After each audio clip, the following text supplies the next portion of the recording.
brought to you by Candid, Sharda University and Higher. पहली सुर्खी, America और चीन इनका ट्रेड वॉर ठंडा होता नजर आ रहा है। चीन ने अपने रेयर अर्थ मैग्नेट्स और मिनरल्स के एक्सपोर्ट पर जो पाबंदी लगाई थी उसे वो अब हटाने जा रहा है। 9 और 10 जून को लंदन में दोनों देशों के अधिकारियों के बीच व्यापार समझौते पर एक बैठक हुई, जिसके बाद यह फैसला आया है। अब अमेरिका के वाणिज्य सचिव हावर्ड ल्यूटनिक का कहना है कि अमेरिका भी अपनी तरफ से लगाए गए कुछ प्रतिबंध हटाएगा। इससे पहले अमेरिका और चीन के बीच 11 मई को जेनेवा में ट्रेड डील पर सहमति बनी थी। दोनों देशों ने टैरिफ में कटौती का ऐलान किया था, 90 दिन के पॉज की भी बात कही थी। फिर 5 जून को यूएस प्रेसिडेंट डोनाल्ड ट्रंप और चाइनीज प्रेसिडेंट शी जिनपिंग के बीच में फोन पर लगभग 90 मिनट की बातचीत हुई, जिसमें यह बातचीत हुई कि दोनों के अधिकारी जल्द मिलेंगे और ट्रेड डील को लेकर एक खाका खड़ा करेंगे।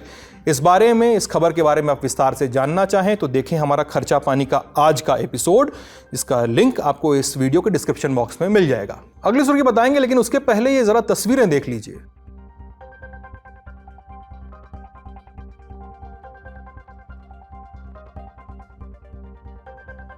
पहली तस्वीर पाकिस्तान के सिंध प्रांत में भुलारी एयरबेस की है, दूसरी तस्वीर पाकिस्तान के ही पंजाब में पड़ने वाले मुरीद एयरबेस की है और तीसरी तस्वीर जकोबाबाद एयरबेस की है। अन्य तस्वीरें भी एयरबेस या पाकिस्तान के कुछ अन्य सैन्य ठिकानों की ही हैं। इन तस्वीरों के पीछे की कहानी अब सुन लेते हैं। ऑपरेशन सिंदूर के तहत भारत की एयर स्ट्राइक में पाकिस्तान के ये एयरबेस और सैन्य ठिकाने बुरी तरह से क्षतिग्रस्त हुए थे। अब अपनी फजीहत छिपाने के लिए पाकिस्तान इन ठिकानों को तिरपाल से ढक रहा है।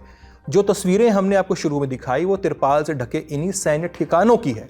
इंडिया टुडे की टीम ने fresh high resolution satellite images की एनालिसिस की, जिससे तस्वीरें और पाकिस्तान के तिरपालों का सच सामने आया है। एनालिसिस से यह भी मालूम चल रहा है कि क्षतिग्रस्त छतों पर तिरपाल ऐसे बिछाए गए हैं कि वो छत जैसे लगें, यानी पूर्णतया कैमोफ्लेज। अगली सुर्खी अमेरिका के कैलिफोर्निया राज्य के लॉस एंजल्स शहर में हिंसक विरोध प्रदर्शनों से जुड़ी हुई है। 5वां दिन लूटपाट और हिंसा की भी खबरें सामने आई। एप्पल के शोरूम में कुछ उपद्रवियों ने जमकर लूटपाट की। हालत इतनी बिगड़ गई कि मेयर कैरन बास ने शहर के कई हिस्सों में कर्फ्यू लगाया। अगले आदेश तक रात 8 बजे से लेकर सुबह 6 बजे तक यह आदेश लागू रहेगा। इसके अलावा पिछले 4 दिन में करीब 378 लोगों को गिरफ्तार किया गया है। सीएनएन की रिपोर्ट के मुताबिक टेक्सास राज्य के सैन एंटोनियो में 14 जून को नो किंग्स नाम से बड़ा प्रदर्शन होने वाला है। इस बाबत नेशनल गार्ड के जवानों को राज्य के अलग अलग हिस्सों में तैनात किया जाएगा। New York, Chicago, Seattle, Denver, San Francisco, Atlanta जैसे बड़े शहरों में भी इस तरह के प्रदर्शन हो रहे हैं। ये प्रदर्शन इमिग्रेशन और कस्टम्स इन्फोर्समेंट यानी आईसीई और ट्रंप प्रशासन के खिलाफ हो रहे हैं। आईसीई की छापेमारी के बाद ही लॉस एंजल्स में विरोध प्रदर्शन की शुरुआत हुई थी। अगली सुर्खी चीन से है। चीन के उप विदेश मंत्री सुन वेइडोंग भारत आ रहे हैं। 12 जून से उनके 2 दिवसीय यात्रा की शुरुआत हो रही है। इस साल दोनों देशों के बीच होने वाली ये दूसरी हाई लेवल मीटिंग है।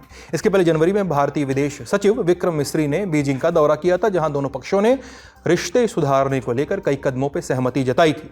मीडिया रिपोर्ट्स के मुताबिक सुन राष्ट्रीय सुरक्षा सलाहकार अजीत डोभाल और विदेश सचिव मिस्री से मुलाकात करेंगे और जनवरी से लेकर अब तक के डेवलपमेंट पर भी चर्चा करेंगे।